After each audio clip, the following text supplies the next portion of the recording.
Hello, everyone. I'm back again talking about chapter 6. I found chapter 6 of this book very interesting. I am an accounting teacher. I have worked in the business world, and this chapter says that stockholders, shareholders, investors, all three the same thing. Stockholders, shareholders, investors are all the same thing used by a different name. This chapter says that they are not actual owners of the business. I disagree. I think they are owners of the business. I think they may not be decision makers in the business, but I feel like they're owners of the business. And just to make sure that there wasn't some new current thought process, I went and spoke to several of my fellow instructors in Breach School of Business, including a finance instructor, a management instructor, an econ instructor, and we agree that stockholders, shareholders, investors are owners of a company. Now, the book does bring out four really important points. One is that a stockholder does not have a claim on the business's assets. The business and the person are separate entities. So I think even if you had a corporation that has one owner, and that is possible, a corporation can have just one owner. That person certainly owns that corporation.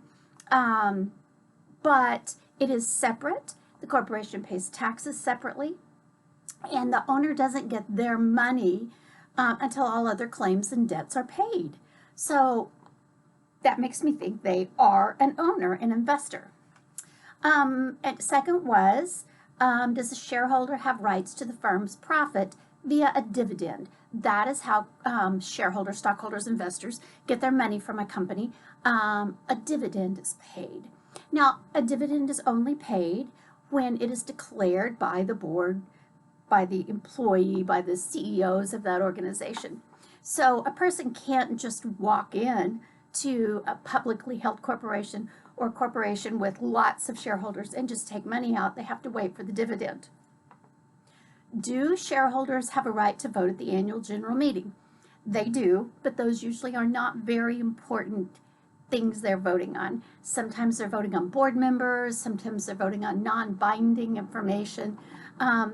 But in fact, most of the decisions are made by the executive staff at that corporation. And finally, does a shareholder have a right to sell their shares to a third party? Sure, if they can find a willing buyer, they can. So I think there's some caveats there. I think it's a use of words for this author. I don't want to confuse you, but I disagree with the author. So you can take whatever side you want to take. Now, at the end of the day, and your debate question is, are the shareholders the most important stakeholders? I want you to think about all of the stakeholders for a business and then have your debate about that. So have a great week. Enjoy this class, and I'll be back next week. Thank you.